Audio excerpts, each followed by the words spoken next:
squeeze the life out of their prey. But how does a boa know it's snuffed out a rat? The snake listens for a heartbeat. When it stops, that's the cue to let go. According to a study in the journal Biology Letters, researchers outfitted rat cadavers with artificial beating hearts. They used dead rats to control for other signs of passing, like muscle spasms. Then they warmed up the rats, set the hearts pumping, and dangled them in front of hungry boas. The snakes attacked, and as long as that rat heart kept thumping, the boas kept tightening their coils and applying bursts of pressure, sometimes for more than 20 minutes. But as soon as scientists killed the heartbeat, the boas loosened up.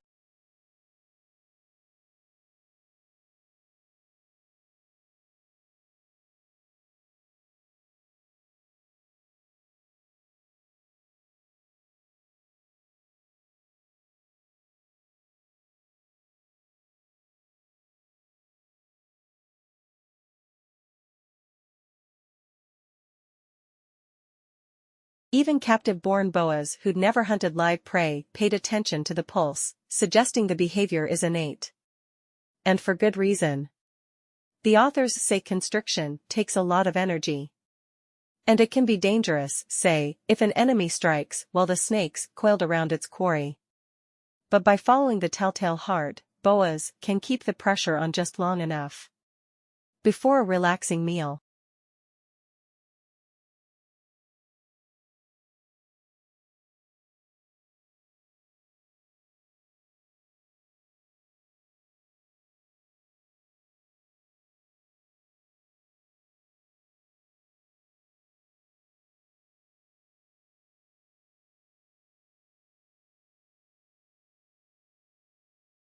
From this perspective, culture is closely tied to cultivation, which is the progressive refinement of human behavior. In practice, culture referred to elite goods and activities such as haute cuisine, high fashion or haute couture, museum-caliber art and classical music. The word cultured referred to people who knew about and took part in these activities. For example, someone who used culture in this sense might argue that classical music is more refined than music by working-class people, such as jazz or the indigenous music traditions of Aboriginal peoples.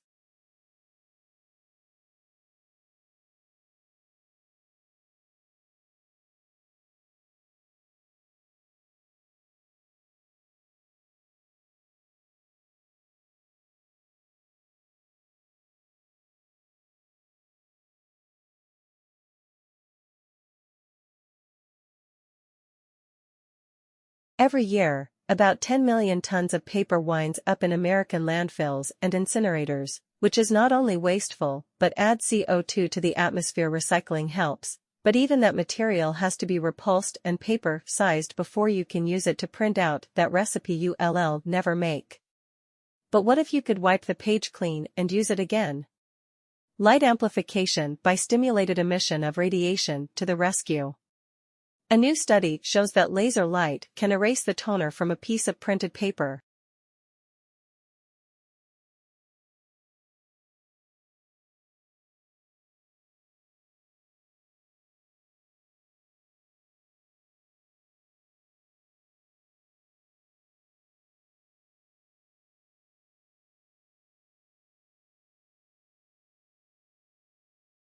The approach appears in the Proceedings of the Royal Society.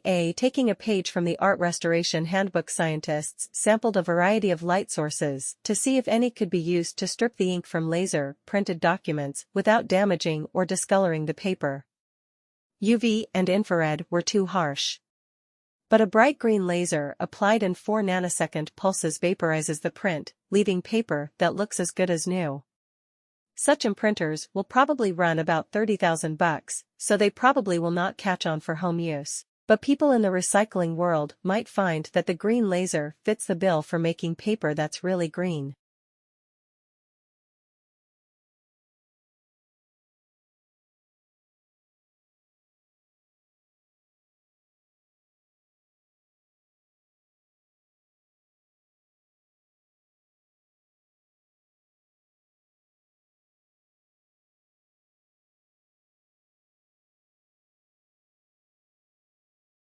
Some interesting facts about the great reptilian fossils recently discovered in Wyoming and Colorado have come to light. The bones found represent reptiles of many sizes, from that of a cat up to 160 feet high.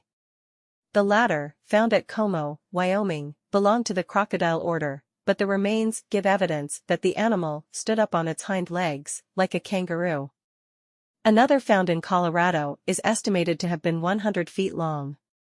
A great many remains of the same general class, but belonging to different species, have been collected and sent east.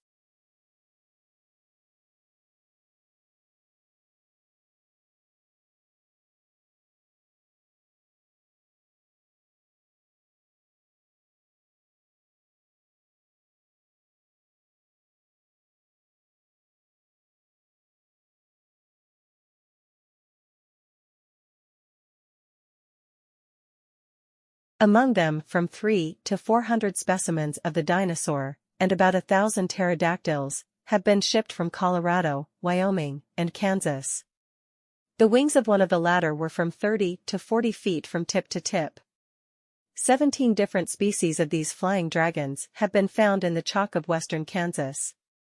There have also been found 6 species of toothed birds. Comparatively little has been done toward classifying the late finds, and the task is such an enormous one.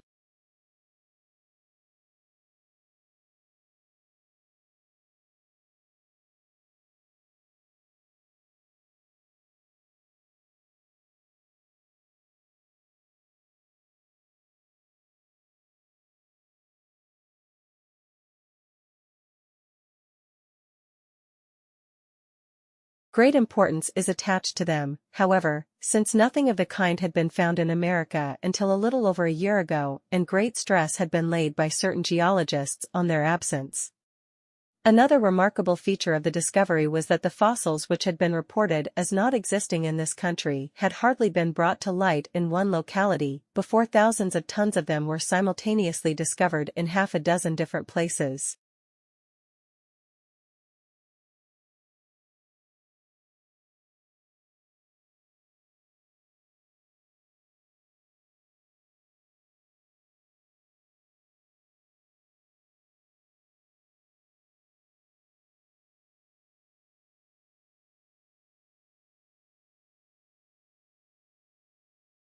Lead-in time is the amount of time that elapses between a business placing an order with a supplier for more stock or raw materials and the delivery of the goods to the business.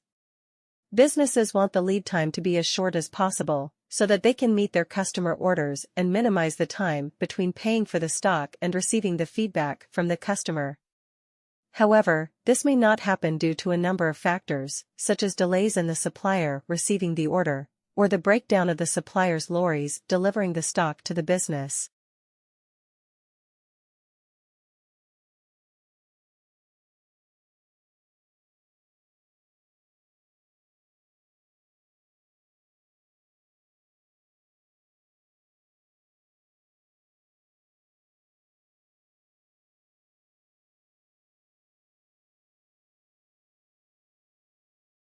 What was interesting and revealing about younger and middle-aged views on old age was how relative these were to the individual's own age. Those in their teens regarded 40 as old, whereas those in their 40s thought 70 or 80 was old. For many, health was seen as a determining factor in deciding who is old, and many young participants commented on how fit and active their grandparents are, while others thought ill health and dependence were an inevitable part of aging. The majority of participants, however, regarded old age as something negative, and many expressed fear of growing old.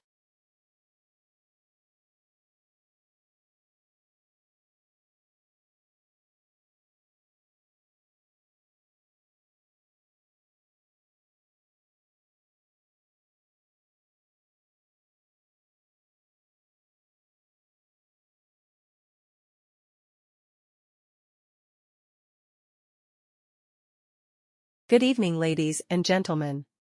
My theme for this session is Convergence Technology Change and Business Practice. This is somewhat dear to my heart, in that I have spent much of the last 15 years involved in various aspects of technology and their impact on business, across a broad spectrum, from applications of signal processing in manufacture right through to the use of utilization data and diary applications, to improve the time utilization of the sales force.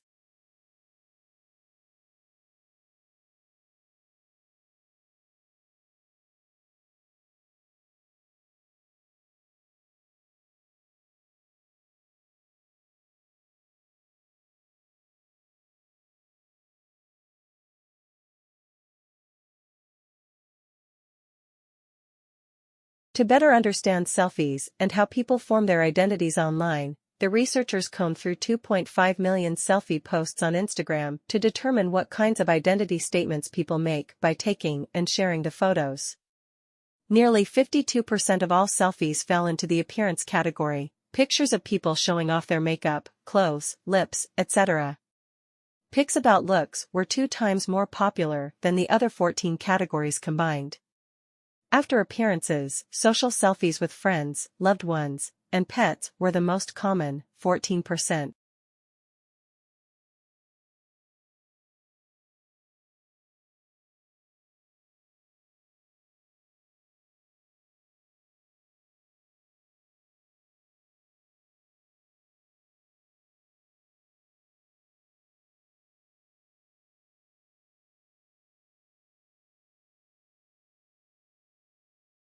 So 2 decades later, what's changed?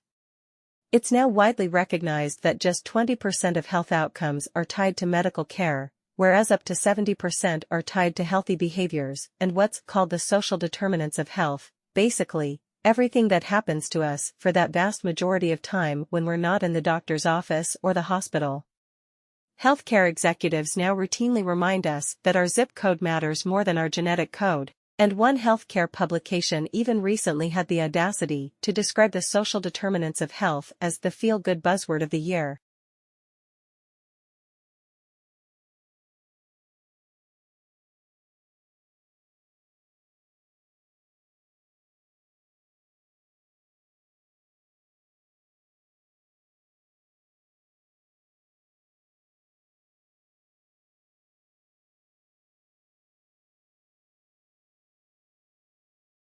Adidas teamed up with an organization called Parley for the oceans.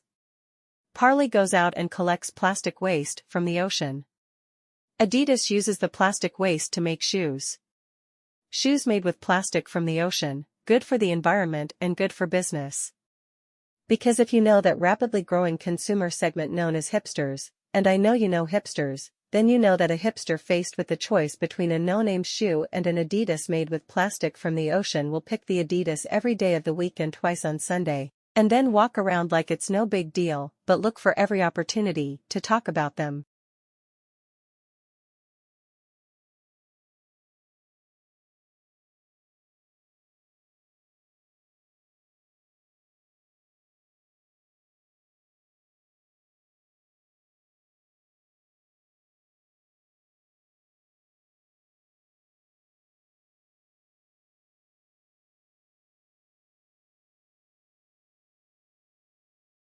Brad, as I was saying, Professor Mitchell.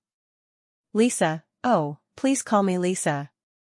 Brad, yes, well Lisa, well I'm still trying to get my head around the choice of electives for the optional part of the third-year program. I was thinking of taking personal taxation law and company tax, together with the extra 5 credit point course on goods and services and VAT-type taxes, but I'm a bit concerned that I'm going to pigeonhole myself too early in the course.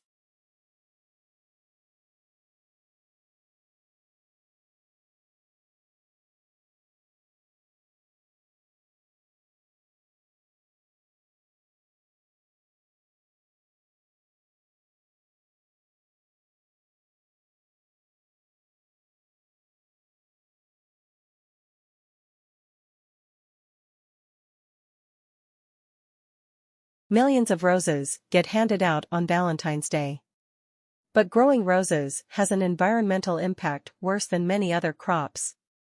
Start with climate change. Most roses in the US and Europe are imported from warmer climes. All that flying and trucking adds thousands of metric tons of carbon dioxide to the atmosphere. Then there's all the water needed to, well, water the flowers. And the runoff fouled by copious quantities of pesticides needed to make the roses look perfect. There's also the wildlife and workers poisoned by all that fumigation.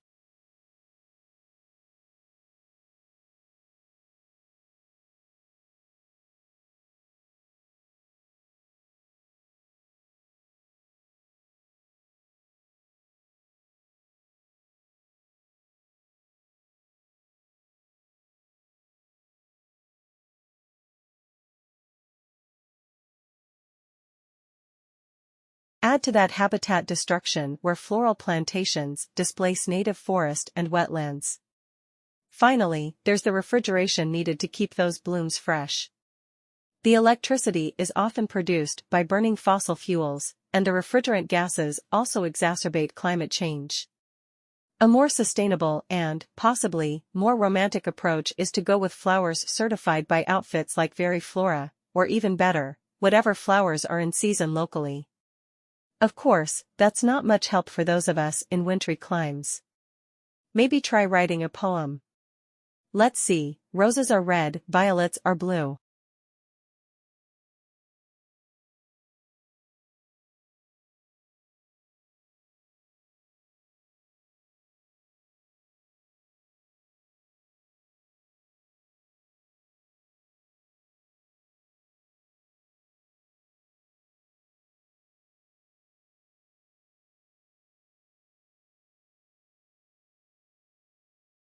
One seminal difference in policy remains: the coalition has not matched what is Labour's most important innovation promise. That is to bring together responsibilities for innovation, industry, science and research under one single federal minister. Innovation responsibilities currently lie within the powerful Department of Education and Science, and while there is a separate industry department, it has little influence within Cabinet. This has hampered policy development and given Australia's innovation policies a distinct science and research bias.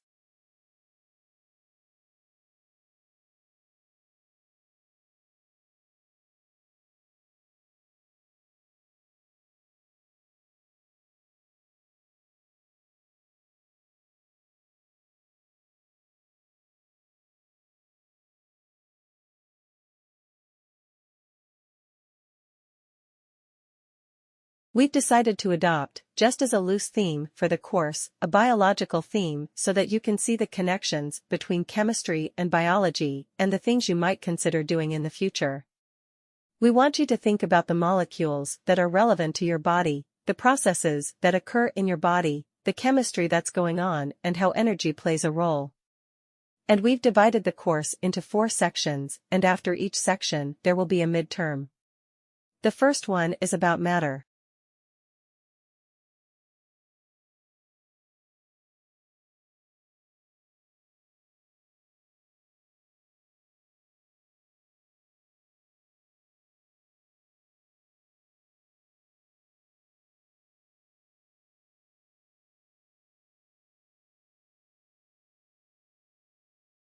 As with all human behavior, there are numerous reasons for it. But often it's caused by someone who feels the need to show their superiority over someone else, in order to feel that they aren't at the lowest level in hierarchy or a group of people. In some cases, one person simply dislikes the other, on the basis that the personality of one is in some way incompatible with that of the other person.